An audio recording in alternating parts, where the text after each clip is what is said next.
तो सबका स्वागत है एक और वीडियो में जहाँ पे हम लोग एक नई मांगा के बारे में बात करेंगे और उसका एनीमे भी जल्दी आने वाला है।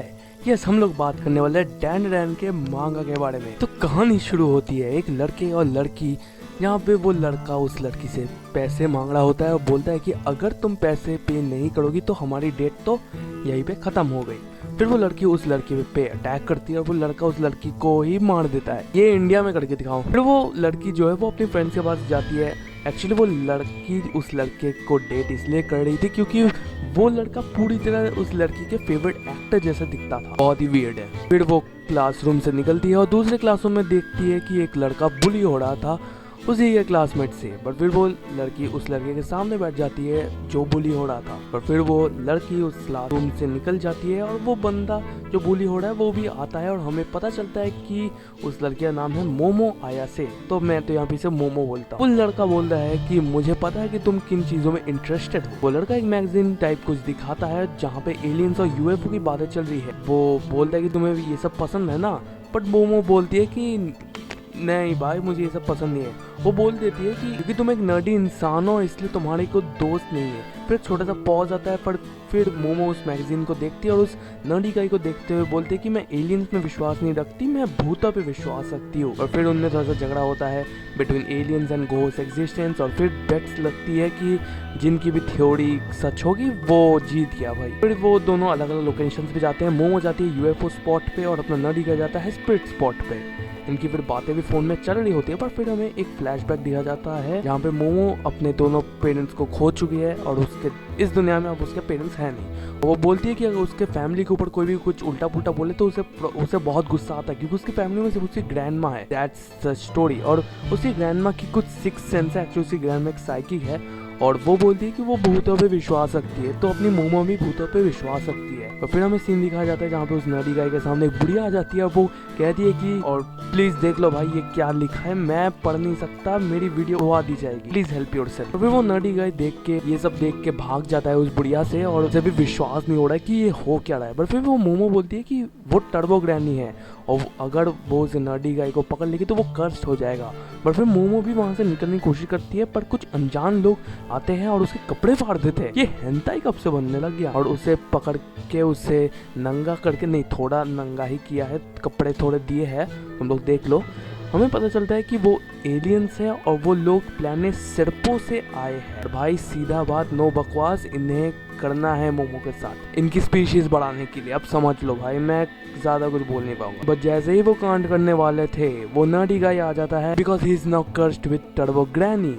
और फिर ये एलियंस अपने नर्डी गाय पे अटैक करने वाले होते हैं बट नर्डी गाय उससे डॉज कर लेता है। बोलता है कि उसे हमेशा से एलियन से मिलना था बट कभी वो मिल नहीं पाया और जब वो डेंजर में था तब मोमो ने ही उसके सामने स्टैंड लिया। और फिर वो एलियंस मोमो को अराउज करने जा रहे थे पर मोमो को एक चीज़ याद आती है। उसकी ग्रैंड माँ हर दिन उसे बचपन में करने को कहती है एक टाइप की, क्या चीज़ है, एक पावर है, कोई या ची बोलती है, पावर तो है, जो बोलती है अपने पेट में तो महसूस करो उसे और फिर देखो कि वो पावर तुम्हारे सिर के ऊपर जाती है कि नहीं। और ये करने की वजह से उसे बहुत लोग चिढ़ाते भी थे बट ये सब प्रेजेंट में याद करके वो उसी टेक्निक को वापस से यूज़ करती है और इस बार जो मशीन से वो सराउंडेड थी वो पूरी तरह टूट फूट जाती है और वो कुछ अलग ही पावर्स आ जाती है जिससे मोमो और नर्डी का दोनों शॉक हो जाते हैं। मोमो को देखते हैं कि एलियन को किक करते हैं और वो इतनी पावरफुल किक थी वो एलियन स्पेसशिप के बाहर ही चला गया और स्पेसशिप पूरा टूट जाता है। हाँ, वो लोग स्पेसशिप में थे। और फिर नर्डी गाय अपने टर्बो ग्रैनी फॉर्म में मोमो को काट लेता है बट कैसे न कैसे वो अपनी पावर से नर्डी गाय को अपने टर्बो ग्रैनी के कर्ज से मिटा देता है। वो क्या नहीं है। टर्बो ग्रैनी जाने से पहले बोलती है कि मेरे पास उसका सामान है मतलब तुम समझ लो, बहुत ही ज़्यादा ही कीमती सामान है और वो तुम्हें वो चाहिए तो मेरे टनल में तुम्हें आना होगा, दैट्स इट। और वो यूएफओ जाके कहीं क्रैश होता है और दोनों बच तो जाते हैं। फिर वो दोनों को स्पिरिट्स और एलियंस दोनों पे विश्वास है पर अभी उनका काम है उसका चीज़ लेके आना। यहाँ पे हम नर्डी गाय बहुत ही डिप्रेस देखते हैं नर्डी गाय को बिकॉज उसी की वजह से ये सब कांड हुआ है। बट मोमो इवेंचुअली बोलती है कि that we will fight together. वो दोनों मोमो के घर चलते हैं और हमें नर्डी गाय का नाम भी पता चल जाता है। उसका नाम एक्चुअली केन टाकाकुरा है। जो ये नाम तो अब वो यूज़ नहीं कर पाएगा क्योंकि मोमो का फेवरेट एक्टर का नाम भी केन टाकाकुरा है तो उसका नाम रखा जाता है ओकारून। और ओकारून ही मैं यूज़ करूँगा बिकॉज ये अच्छा नाम है। फिर वो लोग मोमो के घर जाते हैं जो पूरा रिलीजियस है, उसमें एक टोरी गेट लगाया जाता है और जिनको नहीं पता कि टोरी गेट क्या है, तो basically to my knowledge torii gate बुरी आत्माओं को प्रोटेक्ट करने के लिए यूज़ किया जाती है। I hope you understand. But इसलिए जब ओकारुन घुसता है मोमो के घर पे बाईपास करते, तो वो टोरी गेट की वजह से उसका पूरा बॉडी जल जाता है, बिकॉज वो कर्स्ड है। फिर से कोशिश की जाती है, इस बार तलिस्मान निकाल दिया जाता है, मतलब मोमो निकाल देती है। तलिस्मान क्या है, वही काम है, बुरी एनर्जी से रक्षा करने के लिए यूज़ किया जाता है। और ओकारुन और मोमो इस बार दोनों ही घर के अंदर चले जाते हैं। वो लोग चेंज वेंज करते हैं। यहाँ पे ओकारुन को पता चल जाता है कि उसका सामान चोरी हो चुका है। ब्रो, ये मुझे बहुत प्रॉब्लम देने वाला है ये मांगा। टर्बोग्रैनी ने चुरा लिया। मोमो तो देखना भी चाहती थी कि ओकारुन का वो है कि नहीं, पर ओकारुन मना कर देता है। ओकारुन बोलता है कि उसे एक फ्रेंड की ज़रूरत थी हमेशा से, और इसलिए वो ये सब टॉपिक छेड़ा था। और मोमो कहती है कि तुम्हारे दोस्त इसलिए नहीं है क्योंकि तुम अपने आप को डिस्टेंस कर लेते हो। पर फिर एक डोरबेल बजती है।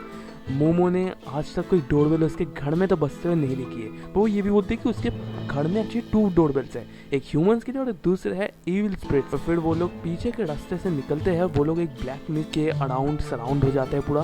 मोमो कहती है कि ओकारुन को घर के अंदर ही चल जाता चाहिए, बट घर का रास्ता ब्लॉक हो जाता है एक वॉल के साथ। और फिर वो ब्लैक जो मिस्ट है उससे वो अफेक्ट होना शुरू हो जाते हैं, बिकॉज उनके नाक से ब्लीडिंग होने लग जाती है। और फिर ओकारुन एक बड़े से एलियन को विटनेस करता है जो बोलता है कि तुम बुरे लोग हो। ओकारुन डिस्क्राइब करता है कि फ्लड वुड मॉन्स्टर है जो 10 फीट बड़ा होता है। और वो ये भी डिस्कवर करती है कि एलियंस और घोस्ट में कुछ तो कॉमन बात है। मोमो को कुछ तो करना था, पर उसकी ज़्यादातर एनर्जी ओकारुन के अंदर के जानवर को सप्रेस करने में लग जाती है। बट ओकारुन बोलता है कि रिलीज़ करो तुम अपने सप्रेशन को। वो बोलता है कि तुमसे मेरे हेड पे पावर को सप्रेस करो और मेरे पूरी बॉडी पे उस पावर को जाने दो। और वो वही करती है। And we see Okarun's transformation. पर फिर वो एलियन ओकारुन को पकड़ लेता है, but Okarun is hella fast और वो उस एलियन के कुछ फिंगर्स को भी काट देता है। और फिर वो उस एलियन का दूसरा उंगली भी काटने जा रहा था, बट ओकारुन उल्टी करना शुरू कर देता है और फिर वो एलियन ओकारुन को हिट कर देता है। ओकारुन अपने नॉर्मल ह्यूमन फॉर्म में ट्रांसफॉर्म होकर सीधा दीवार से टकरा जाता है। ऐसा लगता है कि ओकारुन की बॉडी अभी तक रेडी नहीं है उतनी पावर्स के लिए। मोमो नोटिस करती है कि वो एलियन एक सूमो वाले पोस्ट पे है और वो लोग उसके हाथों को ग्राउंड से टच करा देंगे तो शायद वो जीत सकता है। कैसे मुझे पता नहीं। मोमो फिर से ओकारुन को ट्रांसफॉर्म करती है और इस बार ओकारुन कुछ ज़्यादा ही स्पीड से जाता है, बट वो उस एलियन के पैर को ही सिर्फ काट पाता है। और फिर से ओकारुन अपनी लिमिट्स में आ चुका है। और फिर मोमो अपने लेफ्ट हैंड से उस एलियन के हाथों को मैनिपुलेट करके उससे ग्राउंड को टच करवा देती है और उस एलियन के हाथ डिसॉल्व होना शुरू हो जाता है। पर वो एलियन दूसरे हाथ से मोमो को पकड़ भी लेता है और फिर उसे दीवार में पूरी तरह दे मारता है। And Momo is insured. Okarun अपने कंट्रोल से बाहर जा रहा ही होता है, but plot twist, Momo is still alive. Okarun बोलता है कि मेरी कर्स को रिलीज करो, पर मोमो बोलती है कि आई गॉट दिस, मैं किसी चीटर को तो ऐसे माफ़ नहीं कर पाऊंगी। अब इसका क्या मतलब है मुझे नहीं पता, बट वो एलियन मोमो को पंच कर देता है जोर से। ओकारुन इज शॉक्ड और मोमो बोलती है कि वो टोरी गेट से बाहर है, मतलब उसके रेंज के बाहर है और वो ओकारुन को भी अपने पास लेके आती है और वो एक तलिस्मा दीवार में चिपका देती है। और वो तलिस्मा क्या करता है वी ऑल नो, वो एलियन पूरा जल जाता है और डस्ट हो जाता है। पर फिर वो लोग चैन की सांस भी लेते हैं। और फिर मोमो बेहोश हो जाती है और टर्बोग्रैनी टेक्स ओवर ओकारुन। अब दूसरी जगह एक फॉर्चून टेलर कुछ चीज़ें बोलती है एक आदमी को, जो वो आदमी बोलता है कि ये सब गलत है, ये कुछ भी सही नहीं है। पर फिर एक कार का सीन दिखाया जाता है जहाँ पे एक आदमी कार चला होता है। वो उस फॉर्चून टेलर से पूछता है कि क्या ही तुम डोडोरिया सेंटा हो। वो बोलती है कि अगर तुम्हें जिंदा बचना है तो यहाँ से निकल जाओ। अब क्या है हम लोग देखते हैं। और फिर हमें फिर से ओकारुन और मोमो का सीन दिखाया जाता है यहाँ पे टर्बोग्रैनी मोमो के सामान को खाने वाली थी, if you know what I mean. But फिर टर्बोग्रैनी जल जाती है। ओकारुन के ऊपर एक्चुअली एक ब्रिक फेंका जाता है जो थोड़ा सा कर्स्ड और थोड़ा मंत्र से थे आई गेस। और फिर हम विटनेस करते हैं मोमो की ग्रैंडमा को। Okay she is grandma, what the hell. Turbo Granny फिर पीछे से अटैक करती है, बट टर्बोग्रैनी अपनी ग्रैंडमा बनाने के बाद ये मेरी बेस्ट ग्रैंडमा है, तो हाँ उसी ग्रैंडमा के एक ट्रैप में फंस जाती है टर्बोग्रैनी। पर फिर अपनी ग्रैंडमा टर्बोग्रैनी को एक बेसबॉल बैट से मारती है, बट फिर ग्रैंडमा एक नेल का इस्तेमाल करती है, आई थिंक कोई टूल होगा उसे रोकने के लिए। बट टर्बोग्रैनी कहती है कि अगर तुमने कुछ भी किया तो ये बच्चा भी मर जाएगा। और फिर हमें सीन शिफ्ट होता है, वो दिखते जहाँ में मोमो जाग जाती है, एक बेड में वो रहती है। वो देखती है कि उसकी ग्रैंडमा टीवी देख रही होती है। फिर उसकी ग्रैंडमा पूछती है कि तुम क्या एक स्पेड स्पॉट में गई थी जिस पे वो बोलती है कि नहीं मेरा एक फ्रेंड गया था। जब मोमो ओकारुन के बारे में पूछती है तो ग्रैंडमा बोलती है कि मैंने तो एक स्प्रिट को देखा था, मैंने उसे मार दिया, और तुमने ने तो कहा था कि तुम्हें भूतों पे बिलीव नहीं है और तुम अभी ये सब क्यों बोल रहे हो। फिर मोमो माफ़ी मांगती है और वो अपनी ग्रैंडमा को ट्रस्ट करती है, यही बोलते हैं। उसी ग्रैंडमा बोलती है कि श्राइन पे जाओ। जब मोमो वहाँ पे पहुँचती है वो देखती है ओकारुन को राइस बॉल खाते हुए। इसकी ग्रैंडमा भी आती है, वो बोलती है कि अगर वो इस श्राइन से निकलेगा तो वो फिर से मॉन्स्टर बन जाएगा। फिर मोमो बताती है कि सब कांड जो उनके साथ हुए हैं। मोमो की ग्रैंडमा बोलती है कि पहले टर्बो ग्रैनी जब थी वो 100 किलोमीटर पर आवर की स्पीड से जाती थी, और वो एक टाइम पे जापान पे उसका डर भी फैला हुआ था एक टाइम पे, और आजकल वो एक टनल में रहती है। उसकी ग्रैंडमा गई थी वहाँ पे, पर वो देखती है कि टर्बो ग्रैन की पावर्स कुछ नेक्स्ट लेवल ही है। ग्रैंडमा बोलती है कि तुम्हें पता होगा बाउंस स्पिरिट्स के बारे में। अब बाउंस स्पिरिट्स क्या है, चलो जानते हैं। ये वो स्पिरिट्स होती है जो एक ही प्लेस में रहती है, जिनसे उनकी बहुत ज़्यादा कनेक्शन होती है।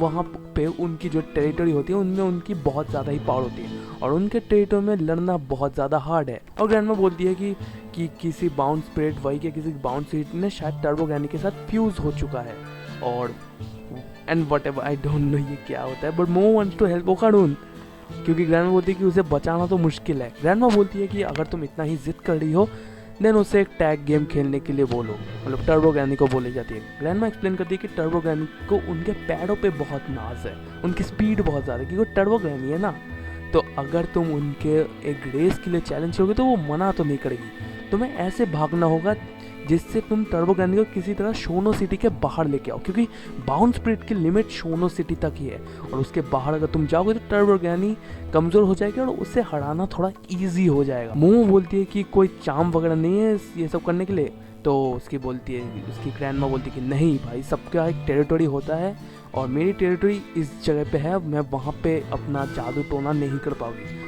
उसी ग्रैंडमा बोलती है कि ओकारुन को मोमो के अपनी पीठ में ये लेना पड़ेगा जब वो ट्रांसफॉर्म होगा, जिससे मोमो कॉन्स्टेंटली अपनी पावर्स को कंट्रोल, मतलब ओकारुन की पावर्स को कंट्रोल कर पाएगी, और जाने से पहले उन्हें अपनी पावर्स को और स्ट्रॉन्ग भी बनाना होगा। तो फिर उनमें बातें होती है, और फिर हम लोग कुछ न्यूज़ चैनल देखते हैं जहाँ पे हम लोग जो फॉर्च्यून टेलर थी जिसने वो सब प्रेडिक्शन किए थे वो सब हम लोग सच होते हुए देखते हैं।